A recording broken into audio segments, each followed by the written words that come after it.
Il expose ses inventions que d'autres ne feront que finaliser des siècles plus tard.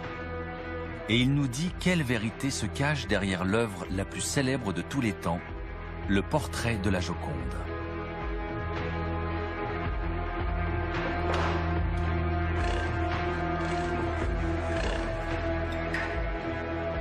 Les principaux indices qui permettent de cerner la personnalité de Léonard de Vinci se trouvent dans ce codex.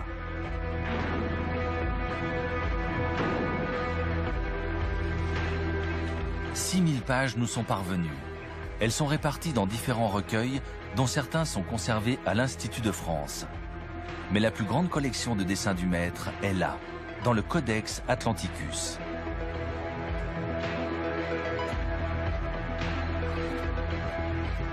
Un seul de ces feuillets peut être estimé à plusieurs millions de dollars.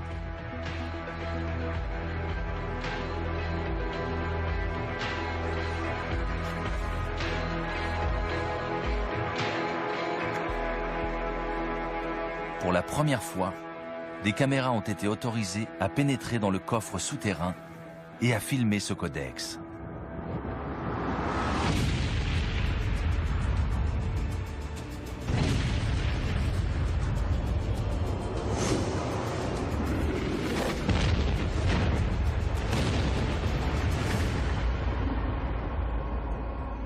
Léonard a rédigé ce manuscrit de droite à gauche et dans une écriture que seul lui et quelques-uns de ses élèves étaient habilités à comprendre. Léonard écrit en miroir, c'est-à-dire de droite à gauche. Et ce parce que pour un gaucher comme lui, c'est la façon la plus naturelle d'écrire. En procédant ainsi, comme il utilise une plume d'oie et de l'encre, ça lui évite de faire des traînées en passant sa main sur l'encre encore humide. Par ailleurs, nous avons des passages qu'il a rédigés normalement, ce qui montre qu'il sait parfaitement écrire de gauche à droite. Mais il tient jalousement à protéger ses écrits, ses secrets. C'est pourquoi il prend cette habitude qui rend le déchiffrage difficile pour qui n'est pas gaucher comme lui. Ça l'est d'autant plus qu'il a recours à de nombreuses abréviations qui compliquent encore la lecture au premier abord. Ce journal personnel est si précieux aux yeux de Léonard de Vinci qu'il passe plus de temps à le rédiger qu'à peindre. À l'âge adulte, il écrit en moyenne 3 pages par jour.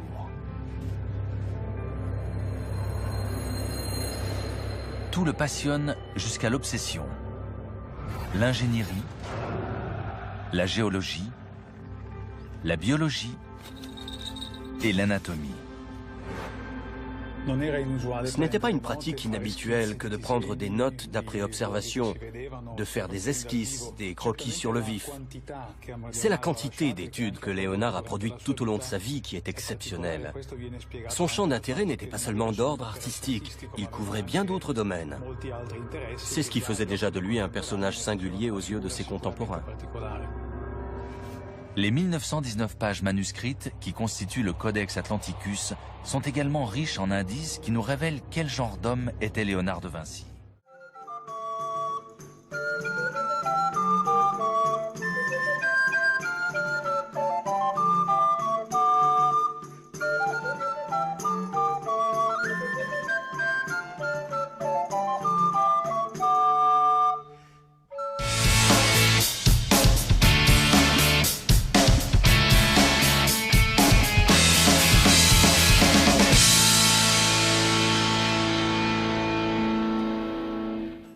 Salut les topovores. Alors aujourd'hui on inaugure un nouveau format, ça va prendre la forme d'un reportage et je vais prendre plaisir à vous parler de personnages, de lieux et d'histoires de notre culture. J'espère que le format vous plaira. Donc aujourd'hui je me trouve au château du Clos Lucé où je vais vous parler du célèbre Léonard de Vinci. Vous le connaissez sûrement pour ses peintures, mais il y a un autre aspect de sa personnalité que j'aime beaucoup, à savoir ses inventions. Bon, je ne vous en dis pas plus, on y va.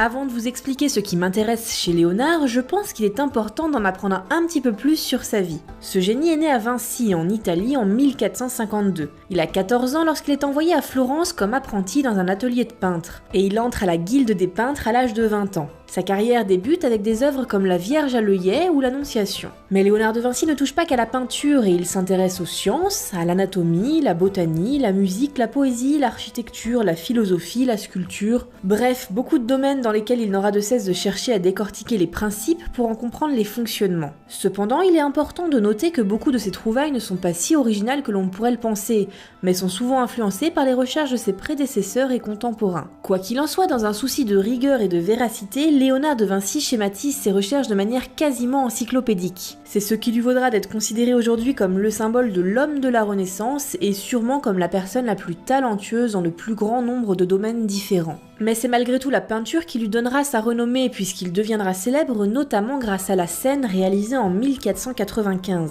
La célèbre Joconde et la bataille d'Anghiari suivront quelques années plus tard. Malheureusement, la concurrence se fait rude dans la personne de Raphaël et de Michel-Ange. Et le peintre, connu pour son talent mais aussi paradoxalement pour son incroyable procrastination, se voit peu à peu écarté des chantiers les plus intéressants. En 1515, François Ier, alors roi de France, le convie auprès de lui à Amboise au château du Clos-Lucé, à quelques mètres du château royal où il recevra une pension de 1000 écus d'or par an. Léonard de Vinci vit ici les 3 dernières années de sa vie. C'est ici même dans cette pièce qu'il rédige son testament et qu'il meurt en 1519, quelques mois plus tard, à l'âge de 67 ans. La légende raconte que François Ier se tenait aux côtés de Léonard de Vinci pendant sa mort, mais en réalité il est plus que probable qu'il se trouvait aux côtés de la reine qui accouchait du roi de France Henri II à Saint-Germain-en-Laye.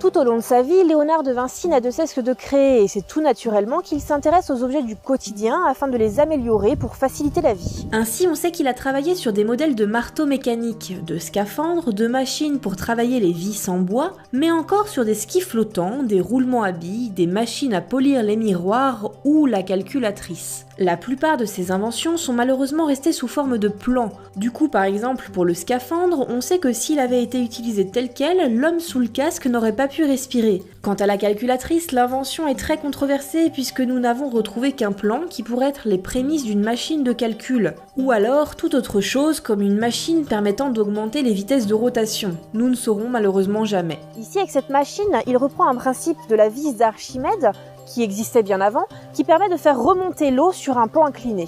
Mais sa passion pour la création va au-delà de ces petites inventions, puisque Léonard, fort de ses connaissances, n'a qu'un seul rêve, faire voler l'homme. Léonard de Vinci a longtemps étudié la botanique, la zoologie et les dissections d'hommes pour comprendre les mécaniques du corps et du mouvement. Durant ses études, il a étudié le vol des oiseaux et notamment celui des chauves-souris pour analyser comment un homme pourrait voler. Il conclut très vite que l'homme ne peut pas voler naturellement et qu'il a besoin d'une machine pour l'y aider. Léonard de Vinci commence à tracer des plans comme celui du planeur aux ailes articulées, mais il imagine également un principe de parachute et anticipe l'hélicoptère avec son hélice volante, grandement inspirée de la vis d'Archimède que l'on a vue précédemment. Mais l'énergie humaine ou animale déployée pour alimenter cette machine n'était pas suffisant pour son envol. Il faudra attendre quelques siècles pour la relancer à l'aide de moteurs.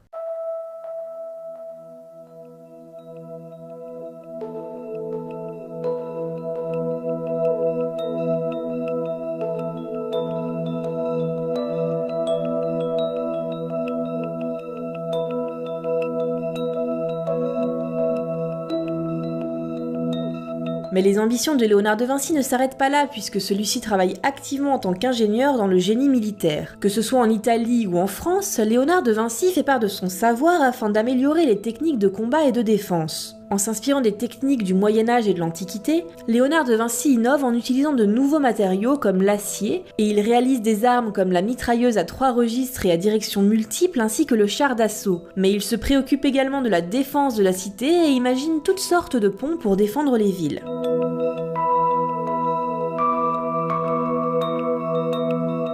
Ici, nous sommes sur un pont tournant dessiné par Léonard de Vinci. Grâce à un système de poids, de contrepoids et de poulies, le pont pouvait facilement tourner.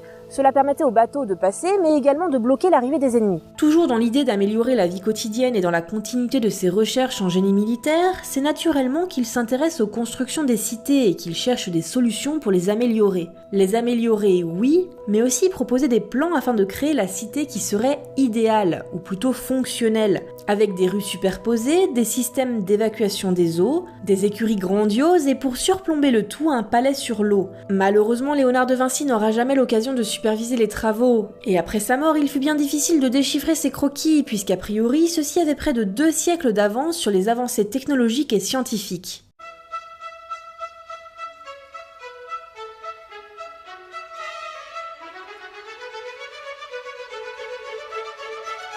Grâce à son génie, tant dans l'art que dans la science, Léonard de Vinci a toujours été proche des cours royales de l'époque. De ce fait, c'est à maintes reprises qu'il a été invité à travailler sur des mécanismes de divertissement pour les bals et fêtes royales. En 1515, alors qu'il est en France, au Clos Lucé, en tant que premier peintre, ingénieur et architecte du roi François Ier, Léonard travaille sur la machine d'un lion, qui est le symbole de la Toscane, et dont le poitrail s'ouvre pour faire apparaître la fleur de lys, symbole de la monarchie française, signifiant ainsi l'alliance entre ces deux puissances. Bien que Léonard de Vinci n'ait laissé ni plan ni esquisse totale de son invention, il a été possible de le reproduire à l'aide de dessins détaillés du mécanisme. Remonté à la main, le lion est également capable de faire quelques pas, de secouer sa tête, d'ouvrir et de fermer sa gueule ainsi que de bouger sa queue. Du génie. Mais l'inventeur ne s'arrête pas là, puisque le premier robot humanoïde est probablement dû à Léonard de Vinci, qui présente en 1495 sur papier un chevalier en armure capable de s'asseoir, de relever sa visière et de bouger ses bras. Nous ne savons pas si le robot a été réalisé ou non du temps de Léonard de Vinci, mais cela aurait pu être possible. Effectivement, après avoir découvert ses notes et schémas en 1950, une réplique fonctionnelle basée sur les croquis de Léonard fut construite et exposée au musée de Berlin. Pour conclure, même si Léonard de Vinci s'est inspiré de ses contemporains tout au long de sa vie, il n'en reste pas moins un grand génie. Et pour finir, une citation de lui que j'aime beaucoup, « Plus on connaît, plus on aime ». Merci à tous d'avoir regardé l'épisode, j'espère qu'il vous a plu et d'ailleurs n'hésitez pas à le partager si vous avez aimé.